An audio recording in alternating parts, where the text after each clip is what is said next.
Welcome to the Ryder and Lisa podcast. Unfiltered laughs, honest conversations, and everything in between. This is your backstage pass to the best moments from Ryder and Lisa. On demand. Powered by Always Plumbing and Heating. A gentleman got a work-anniversary gift. 40 years at his company, Alliance Supermarket. He began working there in the 80s, okay? I wasn't even born yet. Humble brag that I'm not 40 yet. Anyway, it was his 40th work anniversary, and his manager gave him 40 sausage rolls. I like sausage rolls.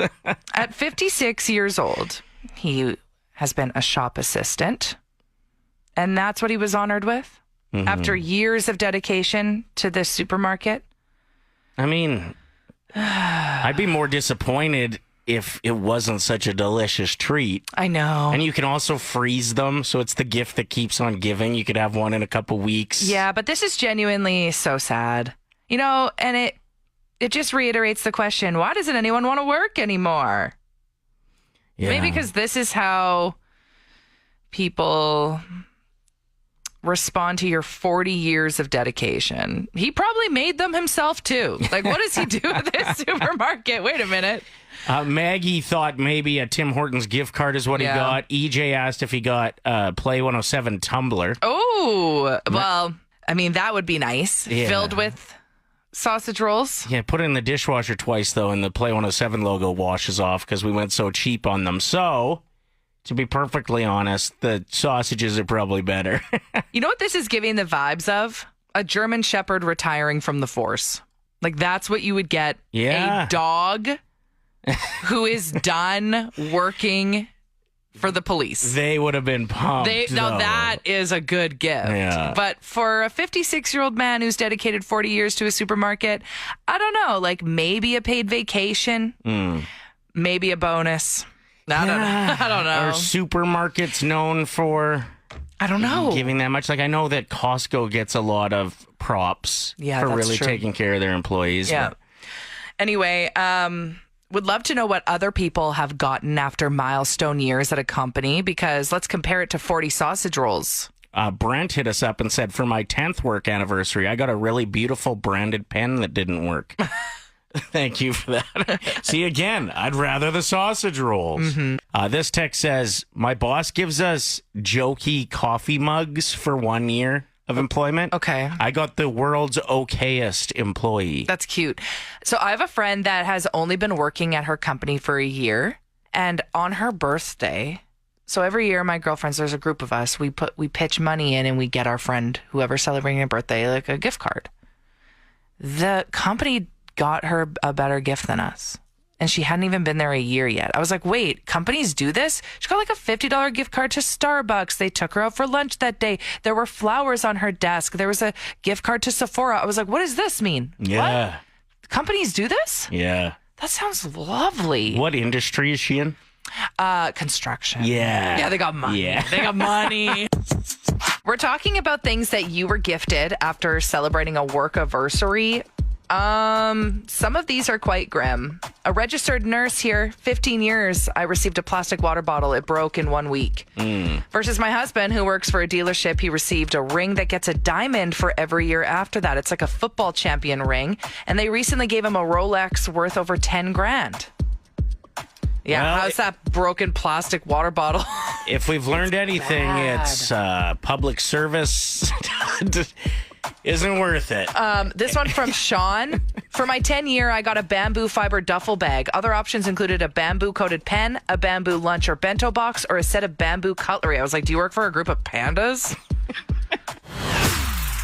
Before we get into Justin Bieber's best song of all time, in my opinion. Okay, we also need to discuss the caption that he had on Instagram yesterday.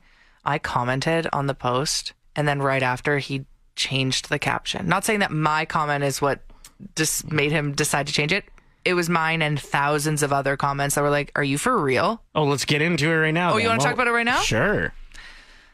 So his wife, Haley, is on the cover of Vogue. Huge deal. It is. He posts about it, and in the lengthy Instagram caption, he goes, yo, this reminds me when Haley and I got into a huge fight. I told Hales she would never be on the cover of Vogue. Yikes, I know, so mean. For some reason, because I felt so disrespected, I thought, I gotta get even.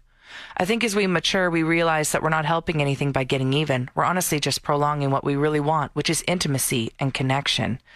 So, baby, you already know, but forgive me for saying you wouldn't get on the Vogue cover, because clearly I was sadly mistaken. He hates her. I'm sorry. You can't simply write, congratulations, babe, I'm proud of you. Yeah. And they have that conversation in private. Sadly mistaken. Oh, clearly not an educated way to word it. I don't think that's what he meant. But you had a fight so bad that you told your wife you'll never be on the cover of Vogue. She's a model. That is the worst thing you could say to someone about their career. So I hope what she said was so mean that made him come back with that, because what are we doing here? And he'll never leave her. And she's obsessed with him. Right. This is a toxic relationship. I'm officially saying it. There's always been speculation, but after reading that caption, I am convinced he's going to put more babies in her. It's going to make her harder to leave. They're going to be together. It's going to be bad. It's bad. You wonder when you've got two people that would have obviously inflated egos because of being celebrities. I mean, he was the biggest celebrity in the world for quite some time. She grew up wealthy. Yeah, Lots of that feeds into egos. I don't think she has an ego. I think she's very insecure. And she's a model, and that is telling. It's a rough combo. Even someone as gorgeous as Hailey Bieber is struggling. But you wonder if you get egos and backgrounds like that in a room together, how toxic those fights must get. I can't imagine. I think it's gotten a lot worse. That's what he's willing to tell us. What has been said behind closed doors? I'm sorry. This is not good. He changed it to just a bunch of emojis. I commented on it. I said, I would leave my man if he ever spoke to me like this. And then I tagged Hailey and I said, you okay? Oh. Yeah, I never comment on celebrity stuff. Lisa's getting in the middle of it. This was the last straw for me. I said, how dare you? Yeah. How dare you make it about you? What do you think the odds are he saw your comment? Oh, she saw it. I know that. Yeah, she did. She's a scroller. And then she probably showed him and she said, do you see what Lisa Evans said? You better change that caption. Okay. I doubt it.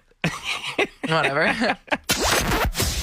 George Wendt, who played Norm on Cheers, passed away yesterday at the age of 76. Really sad for fans of the show. I mean, we went and checked out the bar when we were in Boston. That was so fun. It was packed. We were lucky that we even got a seat at the bar. It was so special to be there. So I always thought the bar would look exactly like the one from the show. That's what I thought the draw was. Right. It turns out, it's kind of a cool story that the guy who created the show traveled the States to try to find a bar to build the show around, to a bar that would inspire what he kind of had pictured.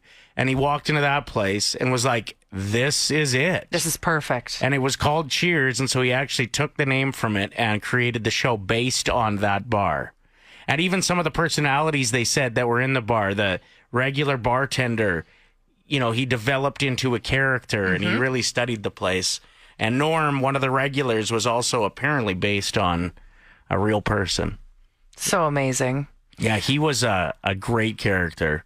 And that show will go down as one of the most popular sitcoms of all time. The finale is the second most watched finale in sitcom history behind MASH.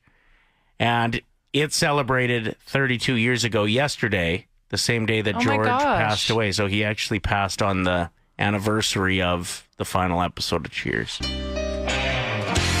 Sometimes you wanna go where everybody knows your name.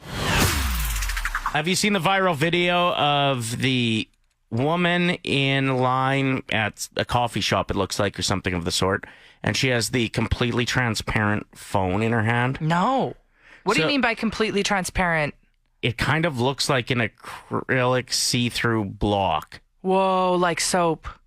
You can see right through it. Whoa. So is it real or is she messing with us? Well, it has the internet a buzz. People in the comment section are very confused by this. They're saying, like, how is this even possible? Some thought it could be a new Black Mirror promo. Oh. What's she do? Is she talking into it? No, it looks like she's scrolling on it. Oh. And I watched the video and I saw how many views it had. And it just says, I'm sorry, WTF is that? Mm-hmm. And then it scrolls in on her, but she is stunning. So I didn't even look at her phone. I was just like, oh, yeah, she's a rocket. I was like, what a boring video. Yeah, though. what a Like, creepy thing to post. what do they mean? WTF is that? That's just a good looking woman. What? Anyway, then I scrolled and that's as far as I thought about it. But it was in fact her phone that had people very confused. Another person commented, I can't even find my phone now. I can't imagine how easy it would be to lose if it was translucent. That's so true. Some people are like, where's my phone? And they're holding it. That's a thing that happens. Or you're on the phone with someone and you're like, hold on, let me just grab my phone. Where is it? Oh, I'm talking into it. Okay. So she actually has now explained it. And since explaining it, it's sold out everywhere. What is this? It's just a slab of acrylic in the shape of an iPhone. And it is used for people that feel like they have a phone addiction. To have something in their hand that's a similar weight. Wait a minute. So it's not a phone at all? No. Okay, that's just weird. I don't like that. It's pretty much just a piece of glass in the shape of And she's a phone. just, what is she doing with it? Well, I think it's like a fidgety thing, I don't like that. right?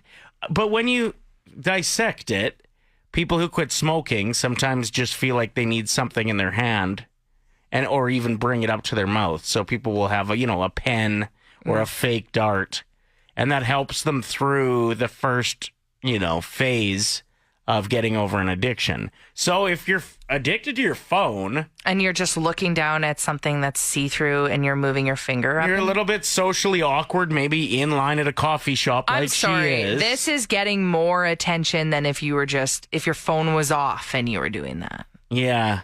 But Socially if your phone's awkward. off, it's too easy to... It's just like the dart. If you had a real one in your hand, it's too easy to light it up. That's why you got to be like me and always be running at 10%. Because it does die and then you're screwed. That's my life. That would actually be a decent way to get over a phone addiction, is if you only let your phone charge to 10% and that's what you have for the day.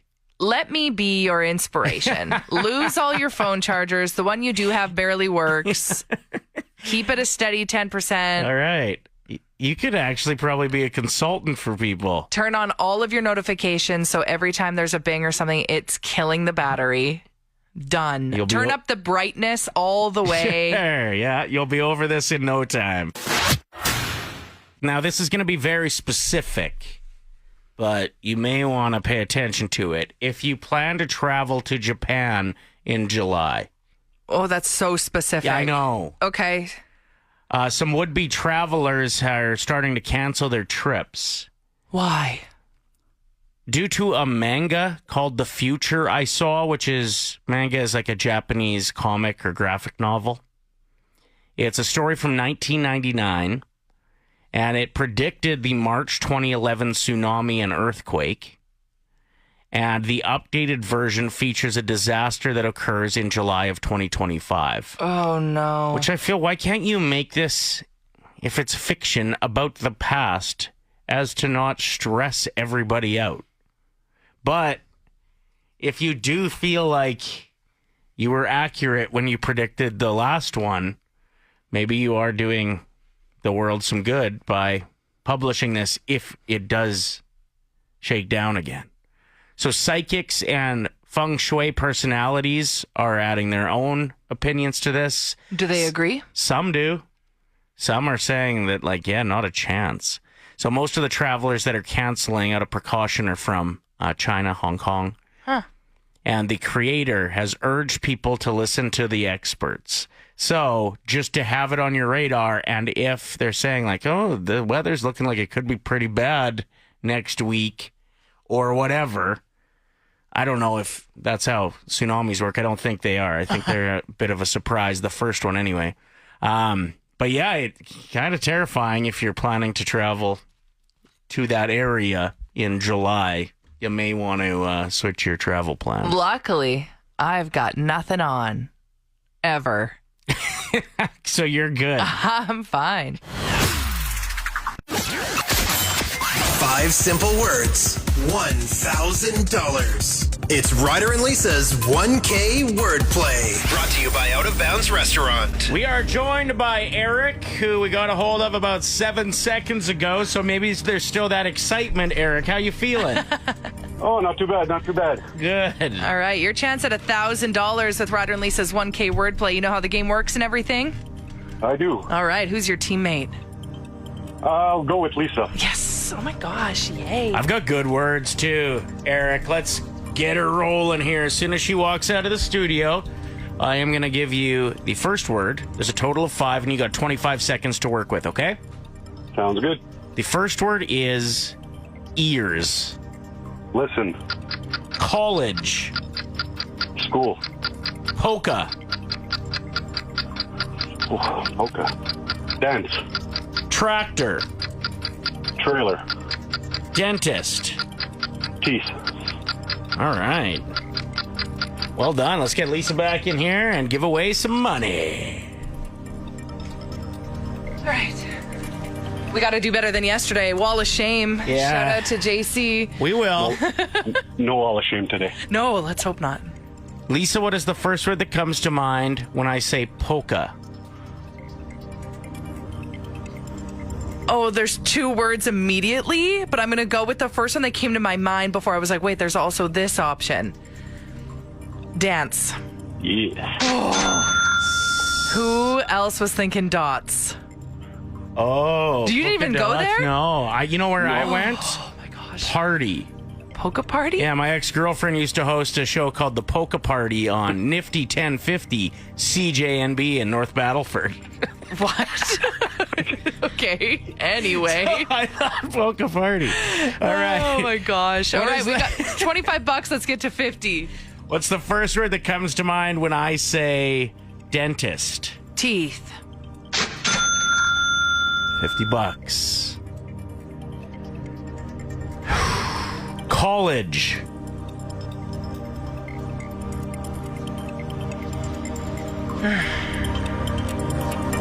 Turning up that music, making it more intense. There's like so many words that it could be. I hate this. I just want to get Eric to $75. School. Yeah. No problem, no problem. No problem.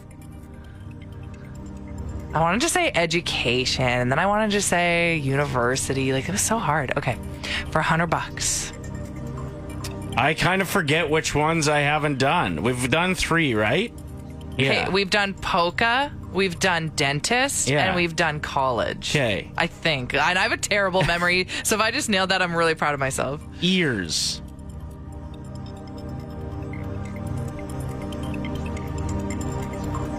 Here. Oh. No! Almost. Listen, same concept. Oh my gosh. For $100. Come on. Tractor. We've gotten this word before, and I had an answer, and everyone roasted me for it, and it's coming to my head again. So I can't say what I am originally thinking. What's the word? Tractor. Farm. Good answer. What's the answer? Good answer. Don't say it's trailer. It is true. No! That's what he said. No! This is why we can't shame people for Yeah. words in the past, because look what that did.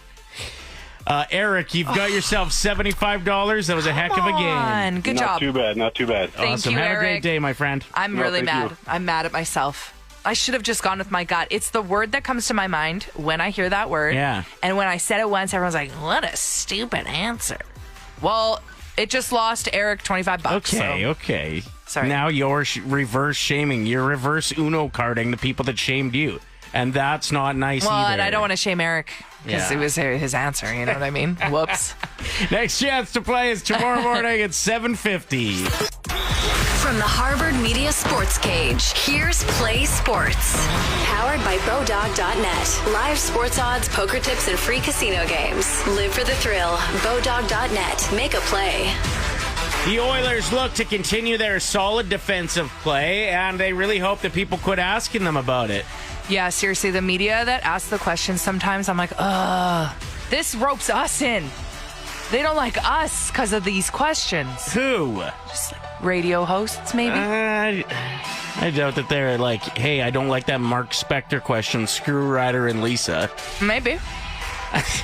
Also looking to continue our depth scoring that we saw in the first couple rounds. It is the Western Conference Finals taking on Dallas in Game 1 tonight. And it's a nice time, too. Start 6 o'clock. Unfortunately, it's in Dallas, and the aesthetic of that arena is atrocious. Those green lights up the stairs, they're not even.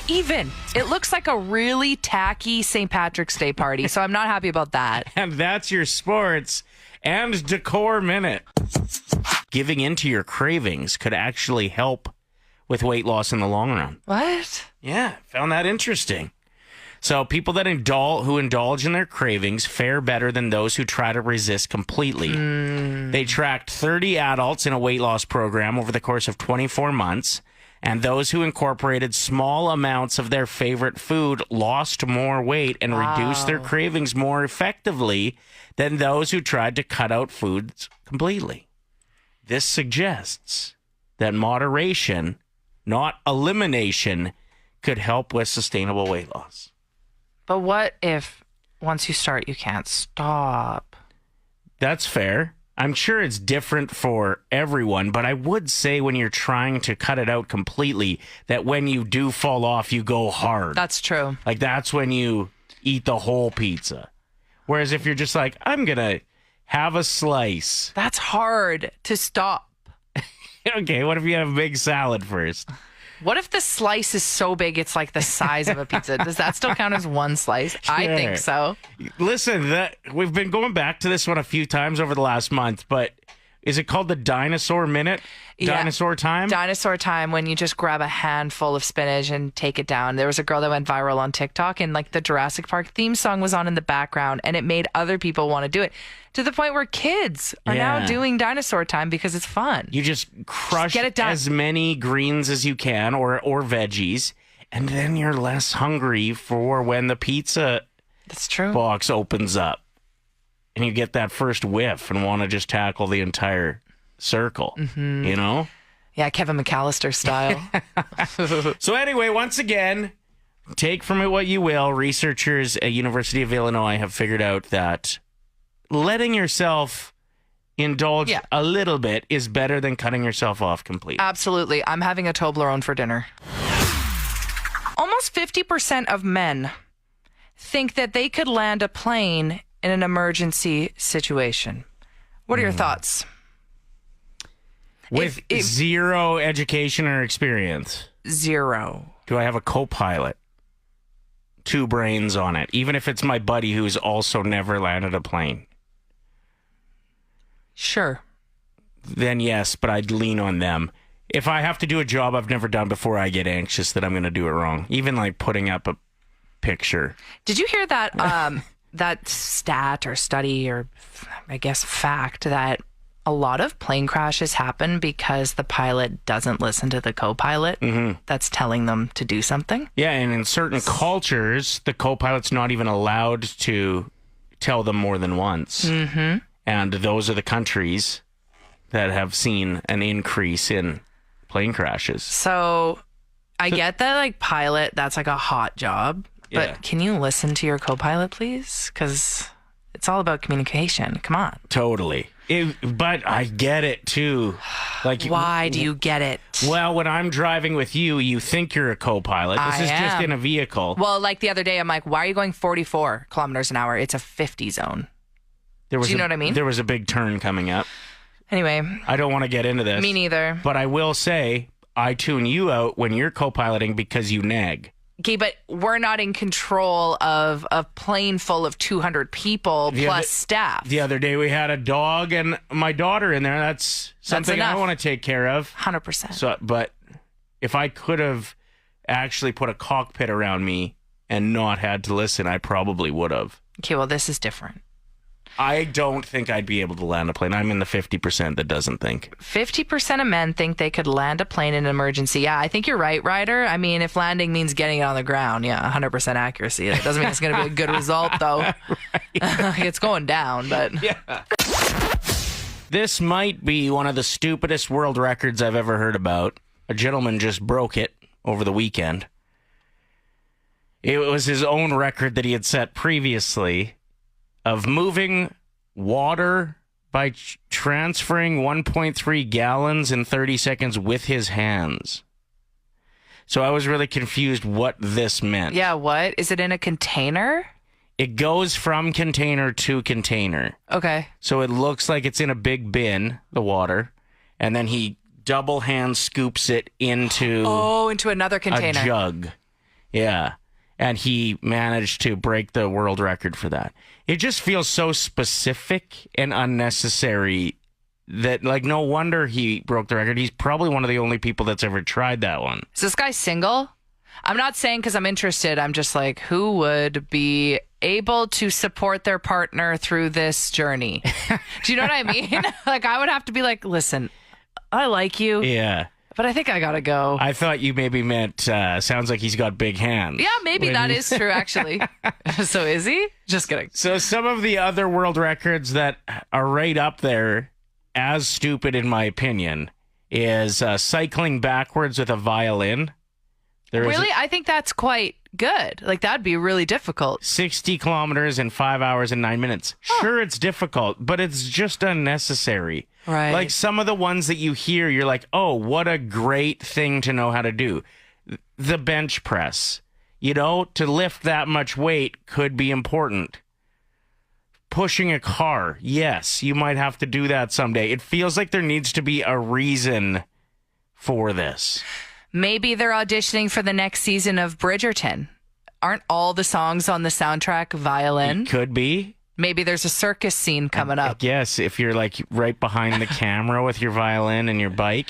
The largest collection of sick bags is another really stupid one I found. Are they full of vomit? No. The person just has 6,016 sick bags. Okay, well, I mean, you got to be passionate about something.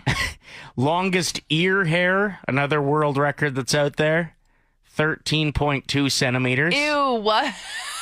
What? And this one might be the wildest. There is a world record for the person who's been married the most amount of times. J-Lo. Close. That's to the same person, maybe.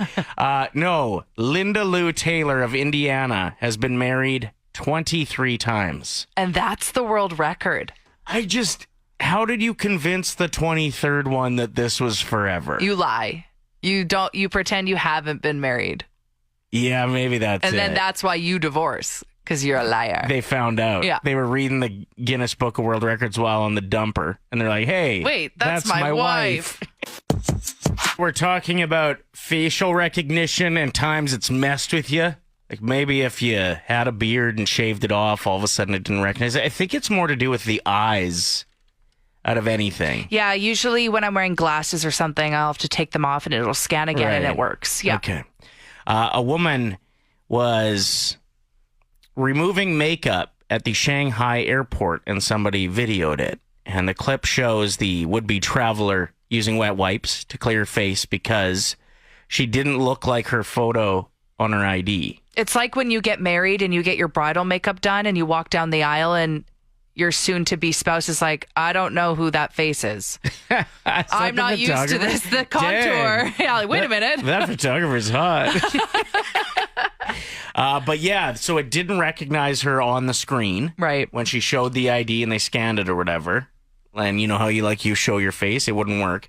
And so then she went and talked to them about it and they're like, well, wash your face. You don't look anything like this. Whoa. The actually wording that they used, which is why the video is going viral, was wipe everything off until you look like your passport photo. Why would you do your makeup like that? You're asking for trouble. Oh my gosh. Like, God forbid I dress up to feel like a main character in an airport. Exactly. Like, what if I'm single and I want to fall in love with the first person that makes eye contact with me on the plane?